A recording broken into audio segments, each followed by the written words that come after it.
All right, folks, the NFL draft is tonight, which means dozens of young men, they're going to become instant millionaires. But you know what? Here's the deal, though. Tonight, I got some mic issues here, apparently. Tonight, though, you know what's really going to happen? They're going to start off in debt tonight.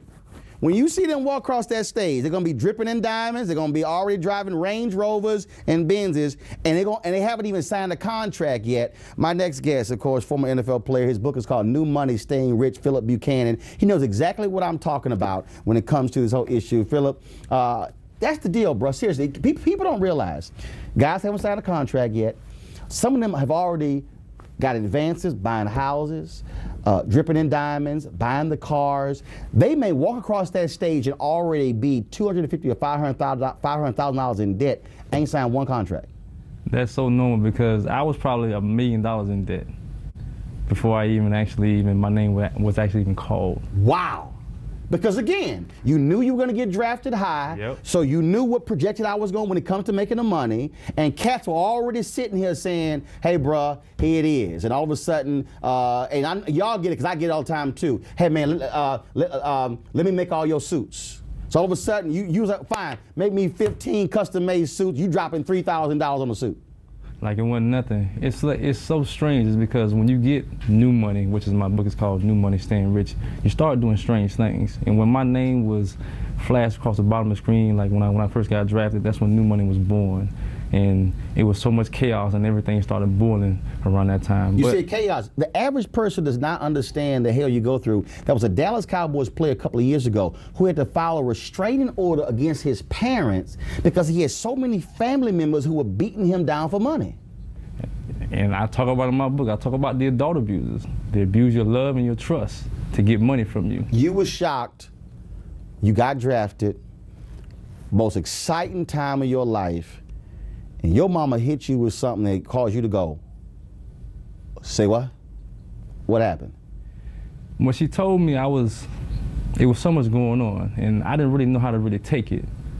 So I was like, man, I just bought you this house, this brand new house. I took you from living in the hood to living good. I took you from nada to Prada. But the crazy thing about it is some guys going to get drafted tonight and tomorrow, and their mama going to ask them for $2 million.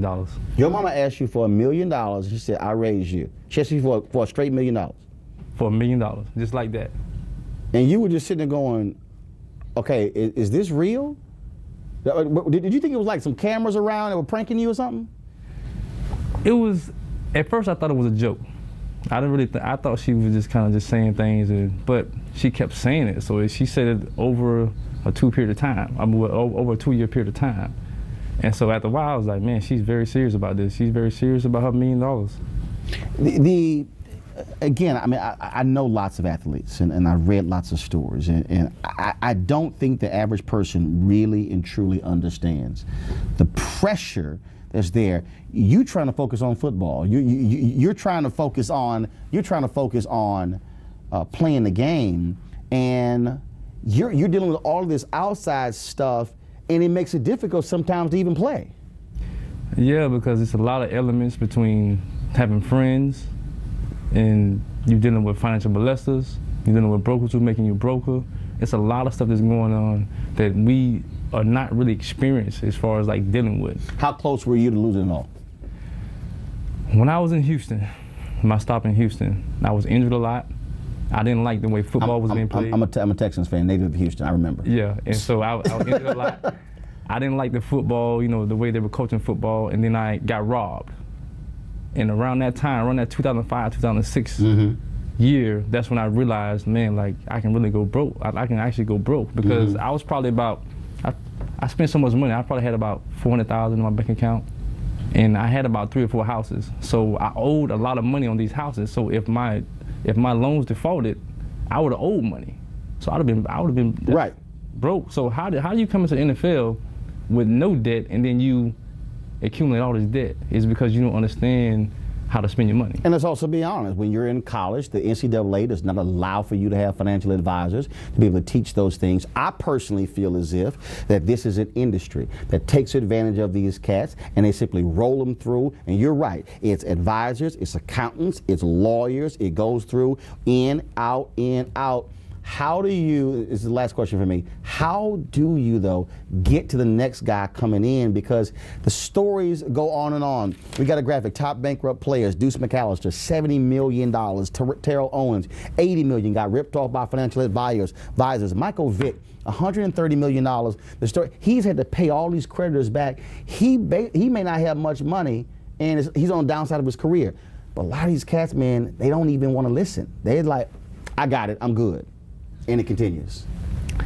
I think one of the biggest things is having a mentor, having someone who's been through these type of situations, having someone who has this type of money, somebody who you can lean on as far as giving you the right advice, and they're not in your pocket. Do you also need a know person? That means that, because I know a woman who's a financial advisor, and major athletes, and they say, look, you need money, you gotta go ask her.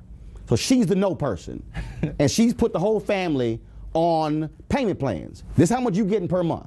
Now, she told them, y'all need to go get a job, but he is not gonna fund your whole life. I think it should be reversed. You should focus on getting your principal money to work for you, and then you fund people off your interest money. So that's the difference between, we don't understand how to actually manage money. So you don't give out money. First get yourself together. Right. Then you can take care of your family if it's available in your budget. Folks, the book is called New Money, Staying Rich by Phillip Buchanan. Trust me, there's some of y'all out there, y'all got high school kids, again, phenomenal players. This is real. This goes beyond athletics as well, because guess what? When you're in my position, same thing happens, bro. There are people out there who are engineers, exact same thing happens, and that is, you might want to read this book. Phillip, man, I appreciate it. Thanks a bunch. I appreciate it, man. Not a problem.